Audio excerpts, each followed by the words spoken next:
il faut que tous les gens qui vont être reconnus là, il faut des mesures de réparation, c'est tout. On les foute dans des centres et qu'on les enferme pendant X mois. Là, pour l'instant, ça a été plus calme. Soyons prudents, mais c'est peut-être la fin des émeutes, des pillages. Il y a eu aussi un fort déploiement de forces de l'ordre, ça aide. Qu'est-ce que vous en pensez, Mathieu ? Moi, je pense que les émeutes vont diminuer petit à petit, mais il faut pas grand-chose pour que tout redémarre, quoi. C'est comme c'est comme j'avais mis en message.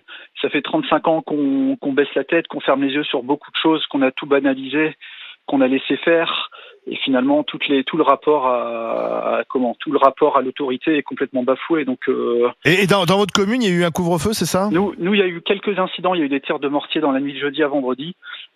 Et le maire a instauré un couvre-feu jusque ce soir, donc jusque demain matin, 6h. Il est respecté ?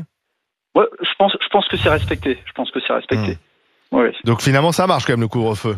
Ouais, ça marche, mais là encore une fois, je crois que c'est 80% de mineurs qui font le bordel, quoi. À un moment, moi j'aimerais bien qu'un jour on commence à nous dire, parce que là je vois que les assurances ne vont pas pouvoir indemniser complètement. Non. Moi j'aimerais bien que les responsables payent. À un moment, j'aimerais bien que le casseur soit le payeur. Ouais, ça va être assez peu. C'est pas le cas parce que par exemple tous les bâtiments publics qui ont été attaqués, il y a eu 1000 bâtiments publics attaqués. Ça c'est la collectivité. Nous allons payer avec nos impôts la réparation. Ouais, mais c'est toujours les mêmes. À un moment, c'est toujours les mêmes. Ouais. Ah oui, mais comment voulez-vous que des gens qui déjà doivent être à peine solvables viennent payer des dégradations ? Non, mais je suis d'accord, je comprends bien. Il faut que tous les gens qui vont être reconnus là, il faut des mesures de réparation, c'est tout. On les foute dans des centres et qu'on les enferme pendant X mois. Voilà, point final. Oui, mais les enfermer dans des centres, mais pour faire quelque chose d'éducatif derrière. Oui, parce que si c'est pour. Non, mais et il faut aussi qu'il y ait des mesures de réparation. La problématique aussi, c'est que les rendus de justice en France, contrairement à ce qu'on dit, et Charles viendra sans doute confirmer, ils sont sévères, les rendus de justice en France. Aussi sévères que dans les pays voisins. Oui. Seulement, le problème, c'est l'exécution des peines. Et là, quand tu dis que... Moi, j'ai regardé les récits journalistiques des comparutions immédiates. Excuse-moi, t'en as certains. Premier fait...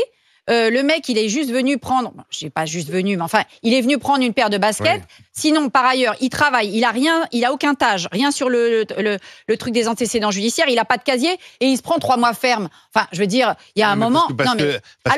Le chef de bande, parce que tous ces groupes-là, ils ont des leaders. C'est toujours pareil. Fort avec les faibles, faible avec les forts. Moi, je suis désolée, les petits leaders, les petits caïds de quartier, ça fait longtemps qu'on les connaît et tous les gens les connaissent. Ils sont plus malins, ils se planquent. On attrape qui ? Le mec qui sort parce qu'il a 3 sacs de Footlocker à la main. Bah oui, mais ça sert à quoi de mettre 3 mois ferme au mec qui a 4 paires de baskets dans la main, alors que par ailleurs il est inséré, il travaille et c'est pas un délinquant. On envoie un message. Ouais, mais je suis pas d'accord avec toi pour le coup, Barbara. Tu lui fais des mesures de réparation, tu lui prends 500 balles sur son salaire pendant 6 mois. Je suis désolé, je pense moi que au contraire, je suis pour une très grande fermeté par rapport à ce type de fait. Dès le premier fait. La peine immédiate. Évidemment, mais que ce soit d'ailleurs là dans ces situations de pillage. Où évidemment, si vous plaidez en défense, vous pouvez dire plein de choses. Il se fait entraîner, il n'a pas d'antécédents, etc. Mais enfin, il n'empêche que quand vous pillez un magasin, vous brisez l'ordre social, comme on dit un peu pompeusement. Mais c'est vrai. De même, quelqu'un, par exemple, qui va voler le téléphone ou le porte-monnaie de quelqu'un d'autre.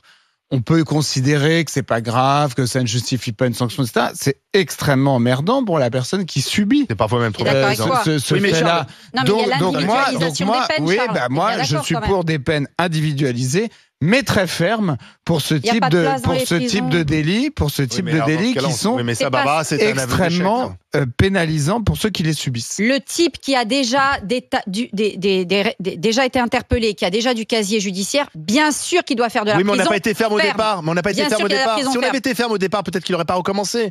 Beaucoup disent que, en fait, le problème, c'est que le premier délit n'est pas condamné. Parce qu'effectivement, on dit, rappel à la loi, etc. C'est la première fois. Moi, je ne suis pas pour les rappels à la loi. Le fait de ne pas condamner fort dès le départ, ça appelle à un récidive. Mais moi, je pense que quand tu as 13-14 ans, c'est des mesures de réparation réelles. Les vrais TIG, des tiges, mais des tiges faits. Moi, j'en connais des gens qui ont reçu des tiges qui les ont jamais fait. Bien les sûr, tiges. parce qu'il n'y a pas assez de monde pour encadrer. Donc oui, non, mais enfin, les tiges quand même, tu peux coller le gamin, dans 50 000 institutions. Mais non, parce que ça les emmerde des institutions de recevoir des gamins. Moi, j'en reçois parce que c'est mon rôle en tant qu'associatif. Ça emmerde tout le monde de gérer les tiges. Alors excusez-moi, il faut faire quelque chose. T'en as 70 000 qui ne recevoir les tiges. T'en as 70 000 qui ne sont pas effectués. Il y a la volonté du Dupond-Moretti de dire il faut l'application déclaration des tiges, c'est important. Moi, j'en reçois parce que c'est ma structure. Mais tu demandes à un département, à une mairie de faire, ça les emmerde. Ça les emmerde. Le gouvernement veut instaurer la semaine de 4 jours pour les fonctionnaires. Ça va aider à l'exécution de ce genre de choses.